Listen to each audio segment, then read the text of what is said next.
Hi, this is Doug Ward from Tech Britain. Very happy to be here with the MD of Bright Solid. Thank you for your time, Richard Higgs. It's a pleasure, Doug. Nice to meet you. And you? Richard, we'd like to talk about people's backgrounds to start with. Can we talk about your background to start with? Yes, I've been in the IT industry for 25 years. Originally went to Warwick University. That gave me models that I still use today. The business school there was a fantastic start. My breakthrough was at Bankers Trust, where I got into trading system technology. I then founded a trading systems company for an American parent in the UK. That sold out for 30 million after 3 years. I then set up a company with a mate in Wimbledon to do enterprise risk, which was taking risk from the banking sector and apply it to big programs. And that company, Active Risk, is a public company. We've got about 150 customers, ranging from NASA to Boeing to Network Rail to Nestle. So big names, big users. Fantastic. And how did the idea of Bright Solid come about? Well, Bright Solid wasn't my idea. I actually retired, and this got me out of retirement because the idea was, let's build a $1 billion company in Dundee.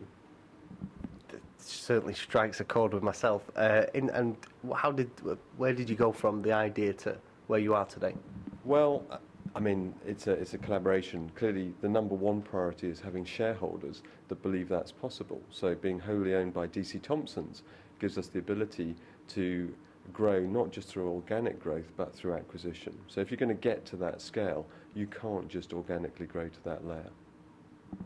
And in terms of, if anybody's not come across Bright Solid to date, how would you describe the company? Yeah, Bright Solid today is really two parts to it. One is social media, where we're number 3 in the UK, number 1 in Europe for genealogy, number 2 globally. So if you want to find out who your great-great-granny was, we're the brands to come to. And the second part of our business is the heavy lifting technology. So all the technology that goes behind that sort of endeavour, we then apply and provide to businesses, taking the same consumer focus, but looking at how we can bring agility to their organisations. So we're used to dealing with very big data. You know, for example, at the moment we're digitising the archive in the British Library that you may have seen. So that's a commitment to digitise 75 million artefacts over the next 10 years. Superb. I'd like to commend you on that as a fan of such projects. In terms of Dundee as a tech community, for someone who's local, who's watching this, who perhaps hasn't got out into the community yet, or an outsider looking in, how would you best describe the community? Well, I'm in a very good position to do that because, you know, I live in Epsom and work in Dundee. Why do I do that? Because it's a vibrant gaming technology. Some people know that, but not a lot of people know that it's the second largest density of gaming developers outside of California in the Western world. In terms of the universities here, Dundee, Abertay and St Andrews, and the vibrancy of that group, it's why it's ranked the 7th most intelligent city on the planet, would you believe? I'm not sure that's entirely true, but it's claimed. That is a statistic, yeah. And if somebody's watching this, your message would be there is absolutely no need to leave Dundee, or would you recommend it? But what advice would you give to someone who's thinking perhaps to either stay in Dundee or to come to Dundee? I think if you're in Dundee, it's good to travel. You know, I'm a great believer. I travelled, you know, get some experience elsewhere in the world, but know where your roots are. You know why you want to do things. And if you try and do things that make a societal difference as well as money, you'll feel an awful lot better about it. So Dundee has great capabilities. And what we, as a business, what I want to see happen is that it gets fully connected with other locations around the UK first, so that people recognise that Dundee is the place to go to. If you're developing a game in Shoreditch, there'll be great developers in Dundee that you can work with. And in terms of the UK's tech community, because of your experience, we talk about the Brazils, Russias, India, Chinas, that how fast they're moving ahead. What do you think the UK tech community has to do to continue to punch above its weight as it does and have a brighter future? I think the UK does very well in technology. We punch well above our weight today. Well over 11% of global IT comes out of the UK. And that's to do with innovation.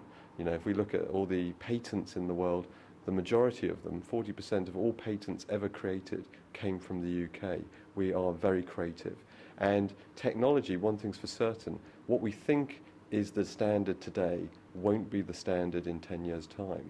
So that drive for creativity and new ways of looking at things will put us in good shape. One thing I'd like to ask Richard is, in terms of a perspective on the UK's tech community, given your experience, what do you think we need to do to push ahead and be able to compete with the likes of Brazil, Russia, India, China, who are going at quite a startling speed at the moment? They're really pushing for more collaboration and innovation. You were saying earlier off camera, we punch well above our weight. What do you think we need to do to push forward? Well, I think the point that we punch above our weight today is really important, because you have to have a good starting point, and we've got a great starting point, 11% plus of global IT. I think there's a trend to go elsewhere in the world. The big players, the IBMs of this world, want to appeal to governments and operate in their countries, and you can understand that. But the big drive is going to be innovation. What we take for granted today in terms of de facto standards, whatever it is, whether it's Facebook, SAP, technology, they will change, and they'll change within 10 years. So it creates opportunities, and we're a very creative nation with good education, actually. I know we moan about it, but actually good education and good people to take on these challenges. So we shouldn't be worrying then for the future? We should always be worried, because I think it's about mindset. If you go back 30 years ago, we decided as a nation we wouldn't manufacture anymore. You know, that was a mindset, and that's what happened. Now we've got a mindset that we should be manufacturing, and that the world will be distributed manufacturing. And guess what? The UK made more cars this year than it's ever made before, even in recessionary times. So it's a mindset, because you can do everything from the UK. Richard, it's been a real pleasure. Thank you very much for your time. Absolute pleasure. Nice to meet you, Douglas. Yes, thank you.